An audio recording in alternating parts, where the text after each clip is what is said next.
Thank you everyone for being here. Today, city departments and I will provide quick updates on Capitol Hill, but I'd like to largely focus on the continued work we are doing and must continue to do to live up to this moment in our nation's history and to meet the demands of community to reimagine policing and to invest in our communities. For weeks, we had peaceful demonstrations on Capitol Hill. While thousands have peacefully protested in the area over the last weeks, the public safety threats in recent weeks have been well documented. The multiple acts of gun violence have resulted in tragic deaths of 2 individuals, both of them teenagers. Multiple others were seriously wounded. For weeks, I have been consulting with city departments and particularly with Chief Best and Chief Scoggins on the best ways to reduce the number of people in the area, provide services to homeless individuals, reduce impacts to neighborhoods, and increase public safety. Despite our continued efforts to de-escalate and bring community messengers in, including personally having conversations with demonstrator organizations on Friday, the deteriorating conditions and repeated gun violence required us to immediately address public safety concerns. From conversations over the weekend, it was clear that many individuals would not leave and that the impacts to the community could not be reduced and public safety could not be improved until they did leave. An operation of this scope and magnitude takes significant resources and planning, particularly by the Seattle Police Department. Over the last 2 weeks, city departments and SPD, under Chief Best's leadership, have been devising a range of operational plans. I am very grateful for Chief Best's leadership and for SPD's work. For days, they have had to design and practice the operation that began this morning.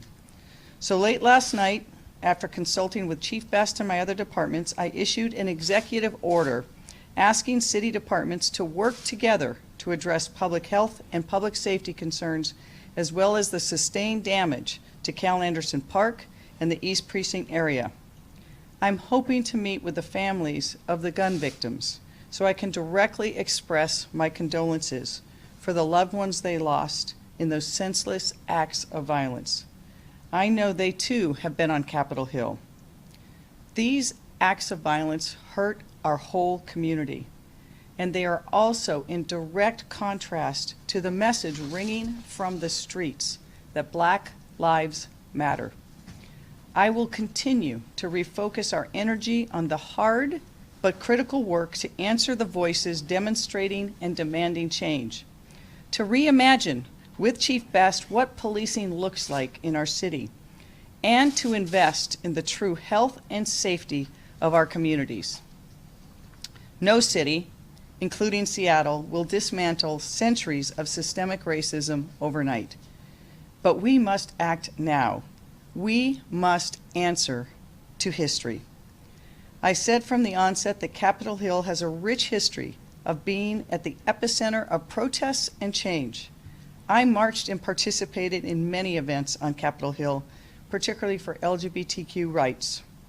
Capitol Hill is the heart of the gay community. Cal Anderson Park is named for the first openly gay state legislator, and East Barbara Bailey Way that leads to the park is named for Barbara Bailey, a lifetime community leader and friend. But now that space has a new and shared history of civil rights.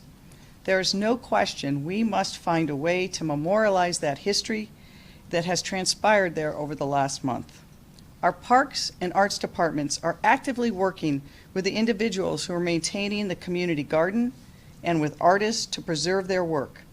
But we will also engage community, residents, and businesses on how we can memorialize the protests in the public realm, such as a new garden, a speaker's corner, or new art.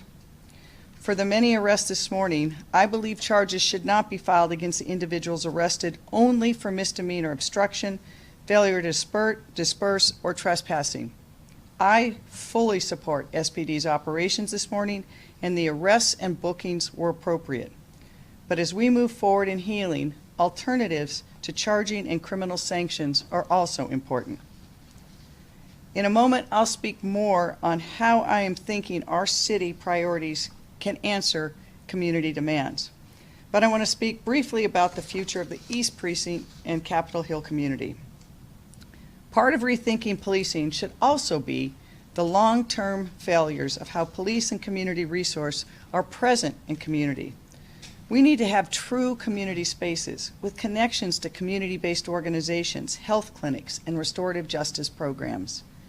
Capitol Hill was the entrance to the Central District, where Black community and communities of color can no longer call home. When I grew up, the Central District was about 75% African American.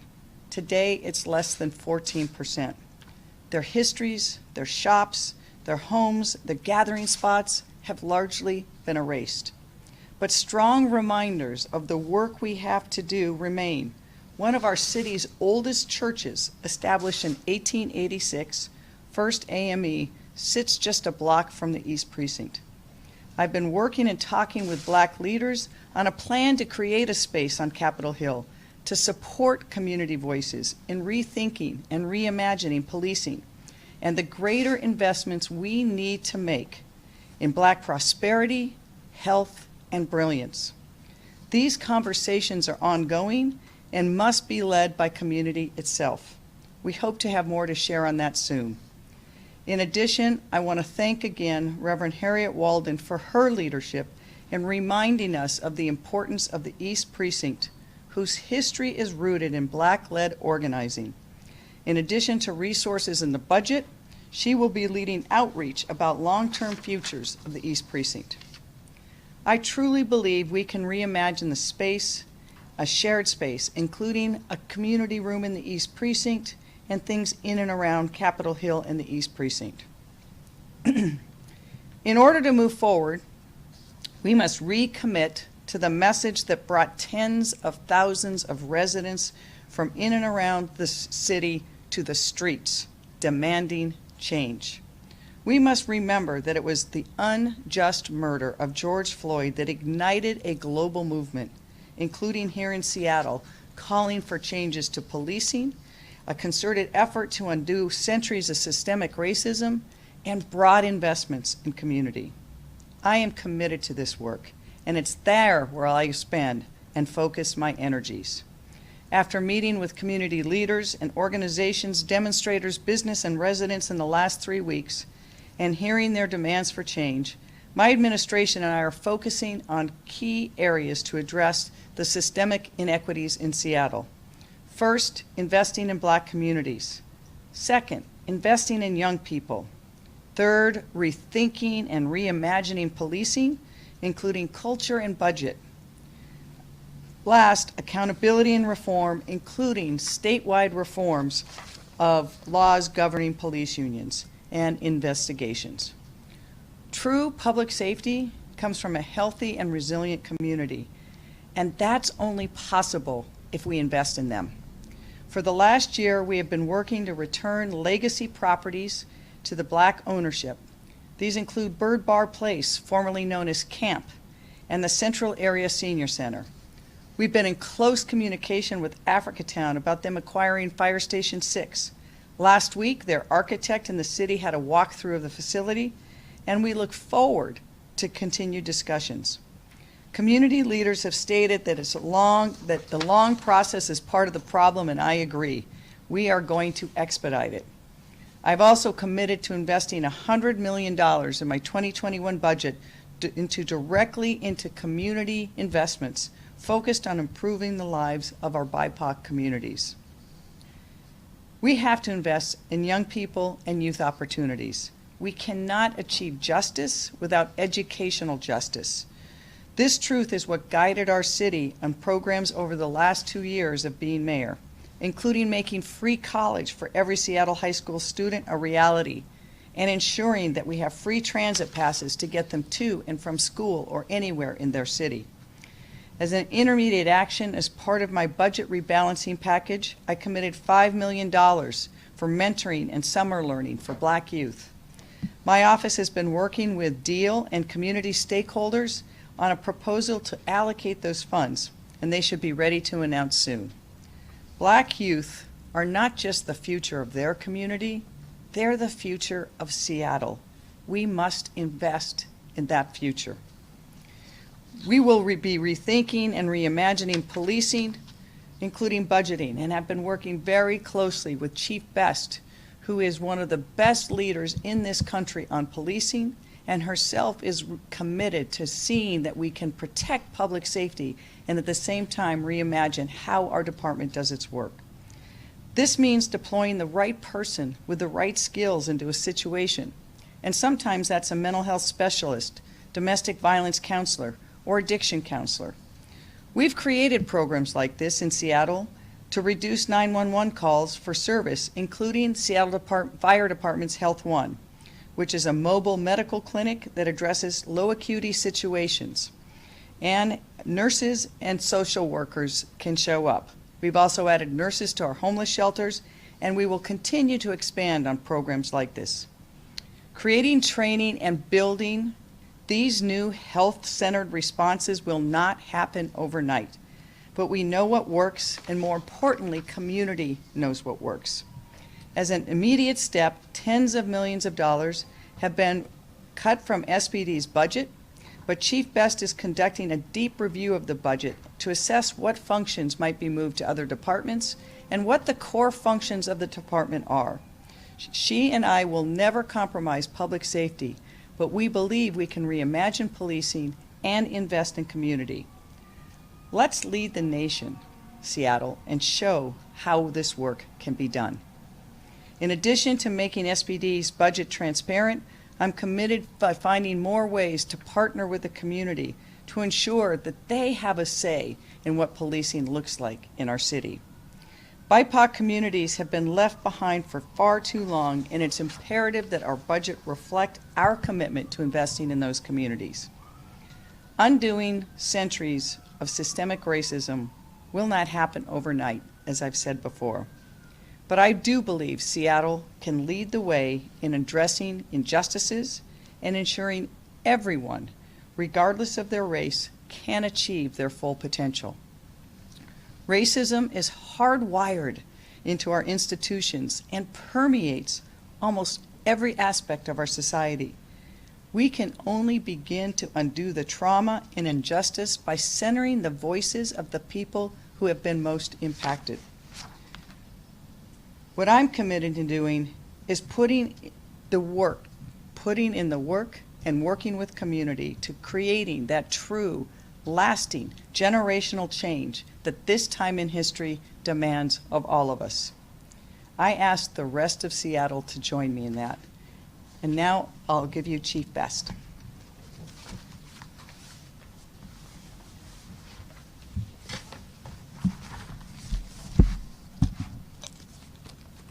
Good afternoon, everyone, and thank you, Mayor Durkan. I want to start off first by thanking the men and women of the Seattle Police Department for their work in the East Precinct this morning. We've had a tremendous citywide effort today. Hundreds of police officers from Seattle and our mutual aid partners from Bellevue and from the Washington State Patrol focused on one task: peacefully assisting with the long and difficult job of cleaning up these streets. Since 5 o'clock this morning, we've made over 36 arrests for failure to disperse, obstruction, assaults, and unlawful weapon possession, and a few other crimes. If you have watched the news footage, you have seen how absolutely devastating the damage to this neighborhood is. I can tell you personally, after walking through the area, we walked the full perimeter, I was just stunned by the number of, the amount of graffiti, garbage, and property destruction. As we walked around the neighborhood, many people were coming out of their apartments and homes and thanking the officers profusely for being there and for helping to clean out the area. So we don't even know how much trauma people were experiencing because of what was happening in that area. Our officers are now inside at the East Precinct, surveying the damage and assessing when we'll be able to return to the building and to return to serving the people in the area. I want to have our officers back in the precinct so we can reduce the call times for 911 responses to calls for service and be more receptive to the needs of the neighborhood. I want to close by saying a big part of the work before us is creating a framework, a plan for what community safety will look like in Seattle from here on out. I have heard the demands for change. I agree change must happen, but this is nothing we can do alone. We need to re-envision community safety together. This isn't about reform and outlines mandated by a court. This is about humanity. This is about breaking down systemic racism and letting the community lead the effort for reconciliation and for peace between community and police. And following will be Sam Zimbabwe from SDOT. Thank you. Sam Zimbabwe, the Director of the Seattle Department of Transportation. Just very briefly, our activities today, starting a little bit before 7, we had crews on the ground, about 35 to 40 people overall throughout the day, removing the traffic control that was there, concrete barriers, other signs that had been installed to change the traffic pattern and resetting the traffic pattern as it had been previously. That went very successfully. All of the concrete barriers that had been there before have been removed. We have installed some concrete barriers to create a safe perimeter around the East Precinct, just immediately adjacent to the curb lane. I'll also talk very briefly about our next steps with regards to art and art that was produced in the protest zone. We've been working with the CHOP Council and artists that had produced art in the area as we were taking apart barriers and disassembling what was up there. We worked with artists to secure that, bring it off-site so it can be secured. The city does not have is not taking ownership of that in any way. We're trying to facilitate the next steps with community around what can be done, how that can be repurposed, how that can be something that's shared. We are not seeking to take ownership at all of art, and have sought to preserve and protect that. We have secured what was there, brought it to a secure offsite location. And I think I will turn it over to Jason Johnson from the Human Services Department.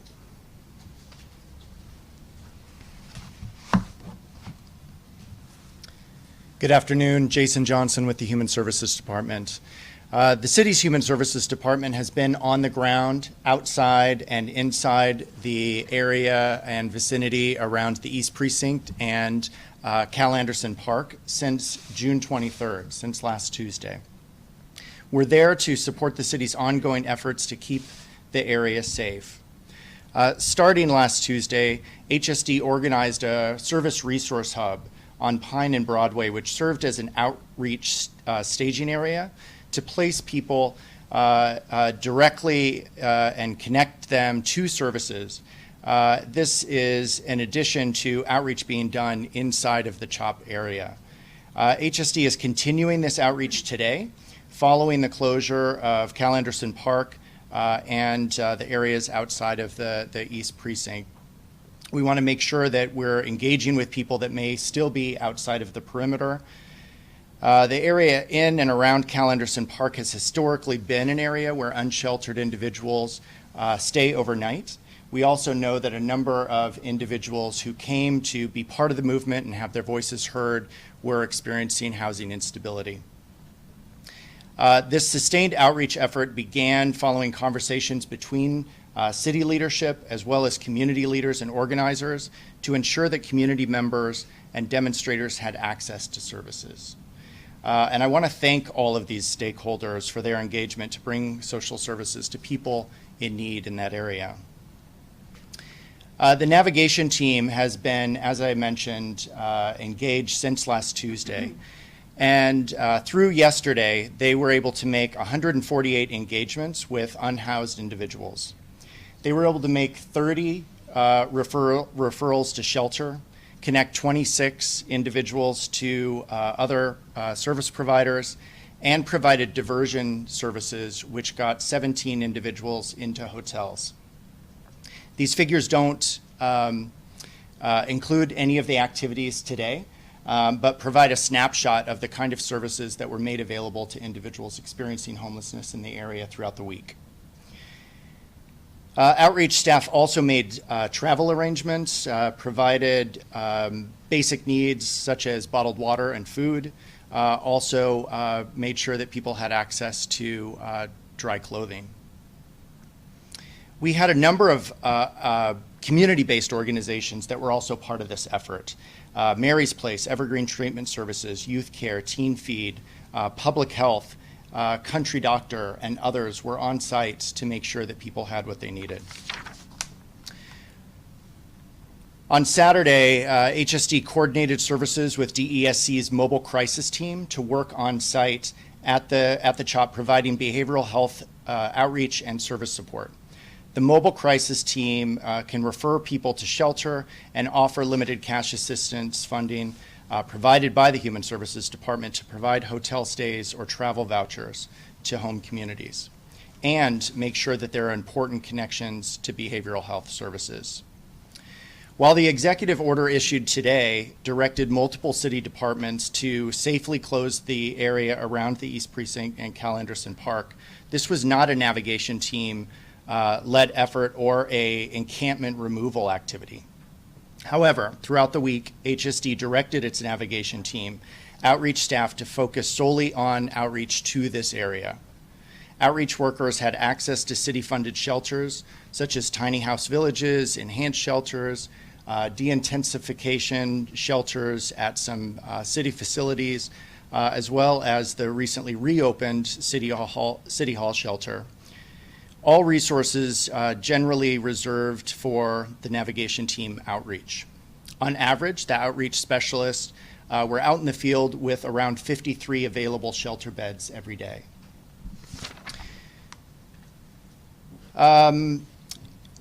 In closing, HSD remains committed to supporting communities during their time of need.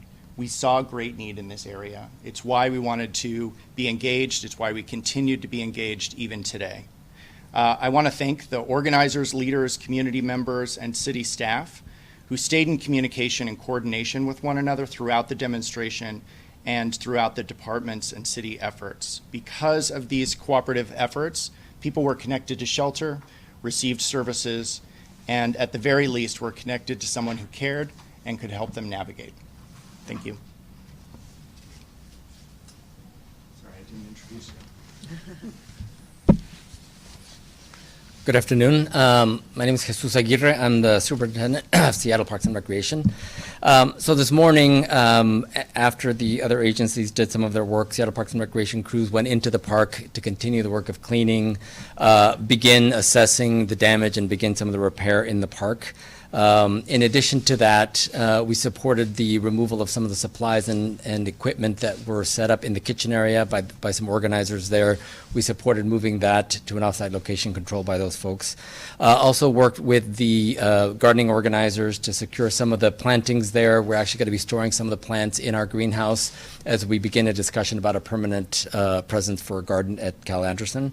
Over the coming days, we're going to continue our work, cleaning, removing graffiti, assessing the damage, repairing some of the damage that's been done to the park, doing some landscape maintenance, irrigation repair, et cetera, and also working closely with SPU to assess any infrastructure, any remediation to the infrastructure over the reservoir.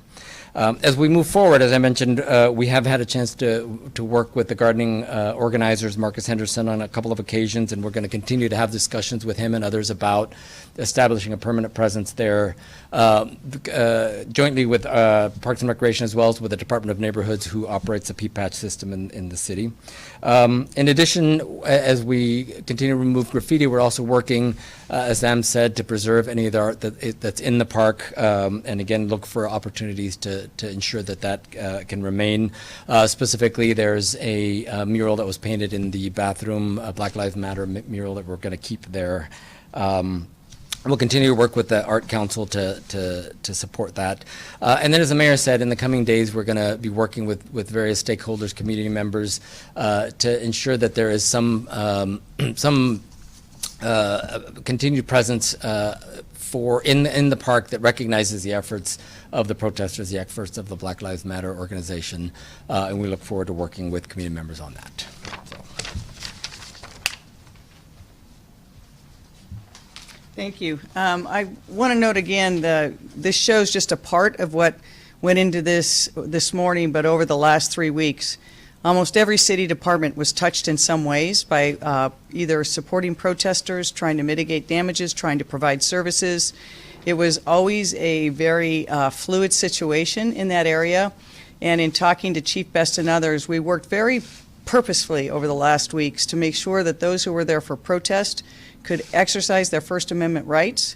But then as things started to change, we saw many of the protesters leave, and with large national attention, other people attracted to the area. It was really important for us to reduce the footprint, to reduce the number of people there, to provide them services consistently, and then to work across all our departments to make sure that this was never going to be just a Seattle Police Department effort. As you saw today, it required so many departments from the city of Seattle to not just restore the area, but to make sure that the people in the park had the services they need, that we did consistent outreach, and that we had a range of support for everything from Santa cans from SPU to City Light having to check to see if power was cut, to the facilities people having to come and repair some of the building damage. So this has been an all effort by every department. But I particularly, Chief Scoggins isn't here, couldn't be here, but I want to thank him and Chief Best for their very strong leadership over the last 3 weeks, but even before that, throughout the pandemic. But it has been Chief Best who has had a very steady hand, and her team. I can't thank the Seattle Police Department and the officers of the Police Department today for their work. We saw very volatile situations last week where other city departments could not respond because of the volatility of the area, and that meant that Seattle Police Department had to take a greater role. So I want to thank them for that, and with that, we'll take some questions. Mayor, one moment, please. Just as a reminder, Mayor, I will let you first address some questions in the room, then we'll go to people on the WebEx, and then we'll come back to you. 2 in the room, 2 on the web. That sounds great. Sounds good. Hi, Mayor. We heard from some people who say the city is ultimately responsible for the loss of life, for not stepping in quicker to clear it. What regrets do you have in how the city has handled this? I think I deeply, deeply regret the loss of life, and as I said, I want to meet with the families to express my condolences. We'll have lots of opportunity to do after actions on what people could have done at what junctures. As you saw this morning, an operation of this scope and magnitude takes very careful planning across many departments. And with the number of people who had been in that area previously, we would not have been able to do this operation. If you have thousands of people in there, it's a very different operation than if you have 100 or fewer. A number of business owners within the CHOP area have been quite frustrated at how long it has taken to what we saw this morning. I'm wondering if you can address that and maybe talk about some of the financial support that might be available to them, especially knowing that they've obviously seen a great impact because of the COVID-19 crisis leading up to the CHOP zone creation. Yep, that's a great question. The question was a lot of the businesses in the area had already been suffering impacts because of the COVID-19 closures, and this created more impacts upon them. What kind of financial resources would be available? Very important. I've met with business and residents, and we're going to do a number of things. One, I've talked to my Office of Economic Development to see what resources we can provide to businesses as quickly as we can to support them. In addition, I've been talking to the City Attorney's Office to see if we can do expedited payment of any smaller tort claims so that if people have lost revenues, they're damaged to property and the like, that we can pay those on a very quick and expedited basis with as little paperwork as possible. Obviously, some of the larger claims that have been filed in court may take longer for the lawyers, but I want those businesses to get what they need to reopen and stay open. I heard very clearly from them the pain of seeing their businesses closed, the graffiti on the walls, calling back their employees, but not yet able to open. Preview of coming attractions, we're seeing the numbers of COVID cases go up significantly in Seattle and King County. And so we know that having businesses operate safely is critical to them and their workers, so I'm going to do everything I can to mitigate the impacts for those businesses. Thank you, Mayor. Our first question today will come from Sydney Brownstone, Seattle Times, followed by Justin Carter, Capitol Hill, Seattle. Sydney, the floor is yours. Thanks, Anthony. Yes, my question is for Mayor Durkan. Do you bear any responsibility for the deaths of the 2 teenagers at the CHOP over the last 2 weeks? So as I said, I think that it is deeply regretful what happened to the the 2 people who were killed as well as the 2 people in the hospital. I want to make sure that I can meet with those parents, express my condolences, and also say that I think that there's many ways in which the city of Seattle could be better. We don't know yet enough about those shootings to determine exactly who did it, but it should never happen in the city of Seattle. Thank you, Mayor. Our next question will be from Justin Carter, Capitol Hill, Seattle. Justin, the floor is yours. Hi, thank you. Thank you very much. And this is for the mayor. So this morning we again saw many officers with their badge numbers covered. Is it time for you to send a stronger message about what the community expects and demands from its police force? I don't know about I'm going to let Chief Best answer that question because I'm not aware of what was happening in the field. But we've made very clear what the rule is for Seattle Police Department, and she'll address that. Is that Justin that was asking the question? Hi, Justin. We will make sure we follow up on that. Badge numbers, as you know, have been legislated and should not be covered at any time by the morning band. So if that occurred, we will make sure that we follow up on it. We have plenty of video, lots of body-worn camera that was out there, and many media, and so we will make sure that we follow up on that, but the rules have not changed. So thank you for inquiring, and I'll make sure that I follow up.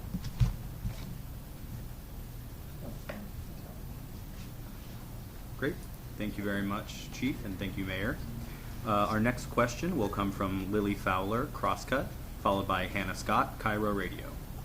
Lily?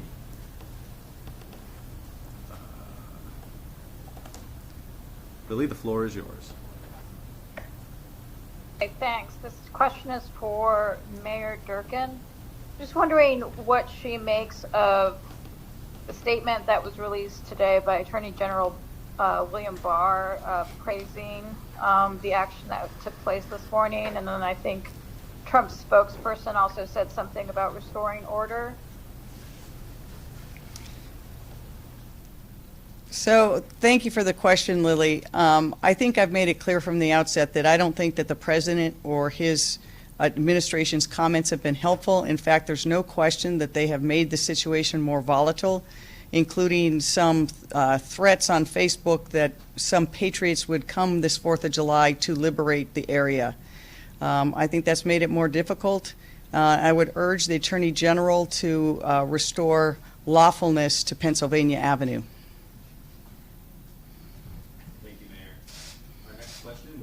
Hannah Scott, Cairo Radio, followed by Simone Del Rosario, Q13 News. Hannah? One moment. Hannah, the floor is yours. Hi, thank you both. This is for both Mayor Durkan and Chief Best, either who would like to weigh in. This morning, as the top area was being cleared out, I heard many of the protesters who did eventually leave peacefully promising that they would be back. What, if anything, is being done to ensure that they don't return and try to set up again, either at the park or up on Pine near the East Precinct, as well as anywhere else in the city? Hi, Hannah. Thanks for that question.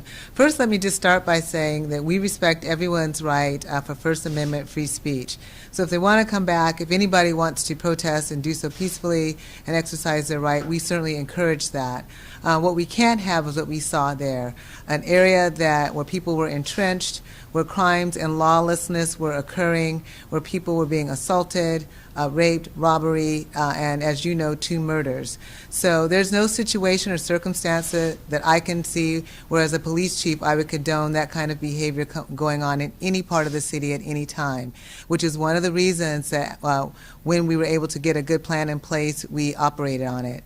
So, again, we support people's First Amendment free speech rights, but we certainly can't condone or promote lawlessness in any area of the city.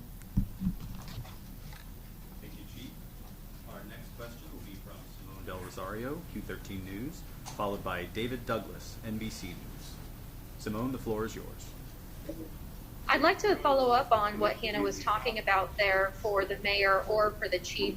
There's conversation on the ground about moving the occupation elsewhere. What will the city's response be if these protesters decide to occupy elsewhere? Will you allow them to set up camp like they did outside the East Precinct, as long as there's not that lawlessness that the chief just mentioned. So again, I want to echo what the chief said, is we strongly support the First Amendment rights to protest, and we have seen that in Seattle over the last 3 weeks, where tens of thousands of people have taken to the streets, sometimes in one march, and we will be guided by each situation as it presents itself. We will support the right of free speech, but we will not support the right of people who are creating a situation like we had on Capitol Hill that ended up in violence and disorder in the way that it did. Thank you, Mayor. Our next question will be from David Douglas, NBC News, followed by Kara Kostanich, Homo 4.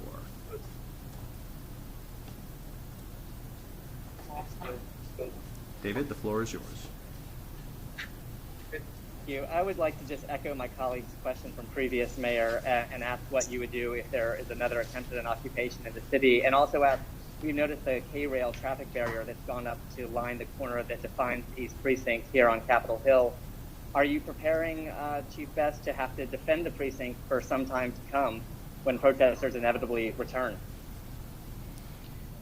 So I think those are three questions, but let's see, I'll let Chief Best ask the one. But look, every protest situation, an act of civil disobedience, we respond to as the circumstances allow and permit.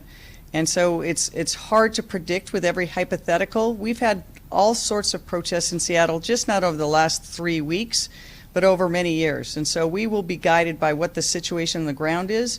And Chief Best and her troops have been trained strongly in how to respond. And if it affects other city departments, we will look at that time.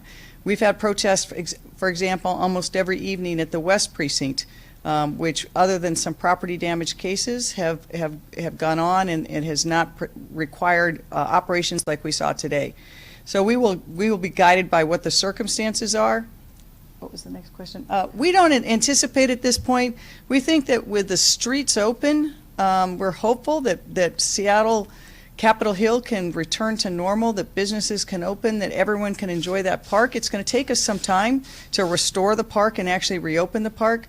So I think that I will let the chief address what their plans are for the East Precinct.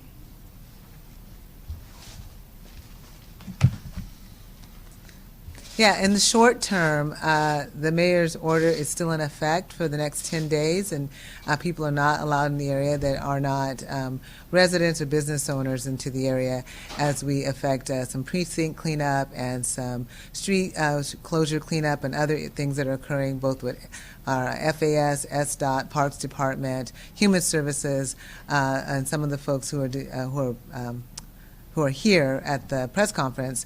So we're going to be working with everybody to make sure that we open up the area. You know, you choose the word inevitable. I don't know that that's necessarily accurate. That's certainly your assumption. But we do know, again, that we support people's First Amendment free speech right, that we're going to make sure that we try to expedite and help people in that process. But again, if people hunker in and there's lawlessness, you know, then we have to react and respond. And I think that's what you're really asking. And like I said before, and I'll repeat, and there's not going to be a situation ever as a police chief where we're going to be okay with illegal acts in the city. So we're going to work really hard to make sure that we keep all of our community safe that lives there. Thank you, Mayor, and thank you, Chief. Our next question will be from Kara Kostanich, followed by our final question from Rachel Abrams at New York Times. Kara, the floor is yours. And this is a question following up on a couple of other questions we've heard. Chief Best, can you specifically address what the plan will be for protecting the East Precinct or other SPD facilities to make sure they aren't targeted again? Perhaps will you have boots on the ground outside these facilities? Well, certainly we're going to have additional presence in and around the East Precinct and other areas. Is, as the mayor said earlier, we're going to respond as the situation presents itself to us in the best way that we can to make sure that we provide public safety to everyone involved. So that generally is the plan. In some cases that might mean additional resources. In some cases it may not. So all of that is going to be determined based on what we're presented with in the area. We do know, and it's been, I confirmed earlier that we did get some indication from the FBI, the Federal Bureau of Investigation, that there were threats to precincts, to police precincts, and to government facilities, and certainly we're taking all of that very seriously. I know there was a question about that, so we verified that, and that information came from our local special agent in charge of the FBI. So we're always keeping a watchful eye for any potential threat to any of our facilities at all times. Thank you very much, Chief. And it seems as though our last question has been withdrawn, so I'm going to turn it back over to you, Mayor, if you have any closing thoughts for us. Again, I want to thank the city departments who worked not just this morning, but over the last several weeks to really provide a level of services to support protesters, to try to create public safety. We saw as the area deteriorated, particularly at night, we needed a different response. We tried different responses, and it was clear that we could not restore the area and have the level of public safety we needed until the protesters were moved and the streets were open. I want to also thank all of the people who raised their voices in protest to challenge our city, our state, and our country to be better. If all we remember from the last few weeks is what happened in those few blocks on Capitol Hill, we've missed the point. We've missed the point entirely. The murder of Mr. Floyd ignited a movement across the globe. But that movement was because of years and centuries of systemic racism. It resonated in the bones of so many people. And here in Seattle, we saw for the first time many people standing up loudly to stand with their black neighbors to say, enough is enough. We must do better. I've heard that, I believe it, and as mayor, that will be my focus, to make those changes, to dismantle the systemic racism, to build hope, and to build true community safety by investing in those communities and making every person part of that dream that Dr. Martin Luther King had for us all. Thank you very much.